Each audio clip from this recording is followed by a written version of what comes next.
This is Andi Purewal for Boxing News. I'm joined by Liam-Paro over Zoom. Liam, how are you doing? Mate, I'm really good, really good. Days away, the biggest fight of my life, and feeling great. This is what it's all about. So super excited, super relaxed. It's a good vibe in camp here. Liam, Subriel Matias, for many, is kind of a boogeyman of the division. He's not somebody who many people have jumped at the opportunity to face, despite the fact he's a world champion and he holds that title. Why are you different? What gives you the confidence that you can be the man to kind of defeat the boogeyman, if you will?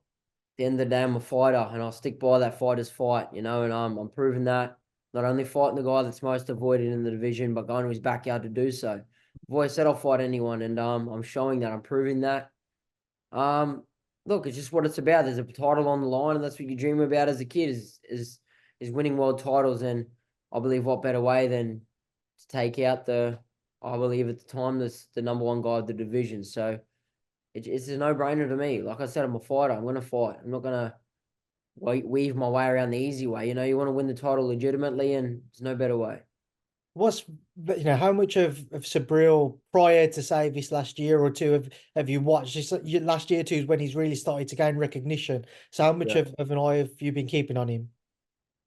Look, always have a quick look at everyone in the division. I don't watch too many of my opponents as styles make fights, but Alfie's had his radar on for a few years now. I think 4 or 5 years ago. His name popped up a bit, and he said, "Watch, I reckon we'll cross paths in the near future," and here we are. So the days come, and yeah, this is it. There's a few more days left, and I'm gonna prove and show the world what I'm all about. We know he's an aggressive man and he obviously has that knockout power. What's the key to you? How do you negate his best assets? Look, we've worked on some game plans. Alfie's got the best boxing IQ in the game. We've got what we got to do. We've got a game plan. I don't want to share too much, but obviously I'm not going to stand and trade with the guy. That's what he's banking on. My boxing IQ's up there as well, and we're gonna box the guy. But if it has to be a fight. It can be a fight too. I've got the dog in me. I've just been lucky enough to do these other fights pretty comfortable, so it's in there, and I'm ready for anything. I know obviously you don't want to give too much away, but obviously on that note, you know what Matias is going to bring to the fight. So is Mhm. it something which you believe will at some point be a bit of a battle of attrition, if you will? It will have very tough moments which you'll have to kind of bite down on your gum shields and ride the storm, if you will. But definitely, it's a world title fight. You shouldn't expect anything less than that. We're ready for a 12, 15 round war if it was 15 rounds. But look, like I said, it's a world title. We're ready for absolutely anything. We're gonna give it 110%, and yeah, I'm ready for anything he throws at me, and we're gonna respond with the right things we've worked on. You're not only, going on to face that avoided man in the division, you're going into his backyard, you're going to Puerto Rico. Is that another thing? Is that on your mind at all? Does he start to play on your mind as fight week approaches? If say you were to be in the fans' eyes and everybody who tunes in, the more successful of the two, if maybe the cards don't read favorably. Look, I've got full. The IBF's a great organization. I believe that the refereeing, the judging is going to be a fair shot. It's just going to be left up to me and him. It's just going to come down to who wants it the most on the night, if that's the case. And I believe if it goes 12 rounds, with the boxing ability to get ahead on the cards. What's different for you, Liam, compared to anything which Matthias would have faced previously? Look, my boxing IQ, I believe. My skill. I can adjust on the flies.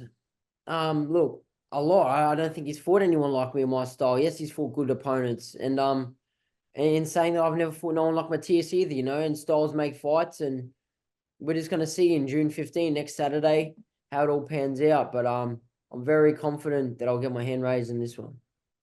The 140 division is stacked with so many fantastic names. It's one of the most touted divisions within the sport. And obviously your promoter, Eddie Hearn, he's got a stronghold on the division. As he's mentioned to you about some of the potential opportunities that might be out there if next weekend was to go to plan. Look, we never look past no opponent. We will target locked on Subriel Matias. That's it. I never look ahead.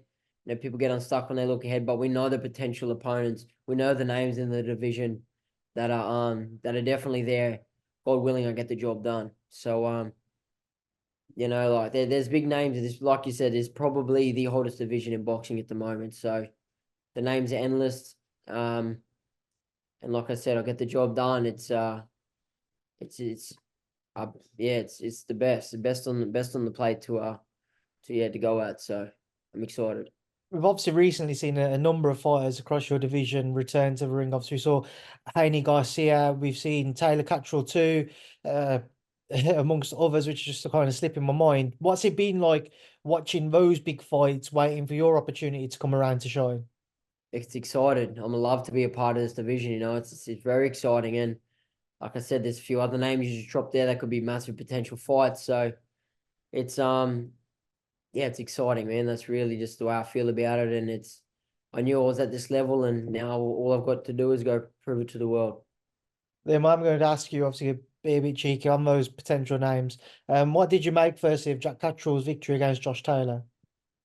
I thought Jack Catterall got the job done. Not as convincing as the first time, not as one-sided.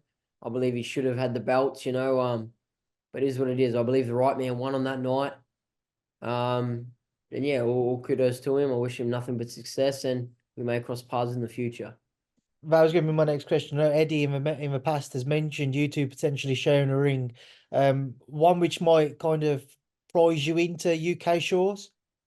I definitely I want to see the world, you know what I mean? And I'm getting to do that, Hats off to Eddie Hearn. Big thanks to him for giving us these opportunities worldwide. And man, I'd love to go and win some UK fans. God willing, and get the job done Saturday night. Like I said, nothing's looking past that. Boxed in Australia, you've boxed in America. You mentioned him wanting to box in the UK. You're about to box in Puerto Rico. I'm sure there's other places which I've missed off. What's it like, obviously, having all of that time away from home? I imagine you're kind of missing your family at certain points. Definitely, I miss my loved ones, miss my woman, my family, but it's just that motivation, I'm away for a job and I'm doing it for a reason, give us all a better life. So there's a reason behind it, and it's all gonna pay out in the long run, yeah. But yeah, I'll miss everyone a lot.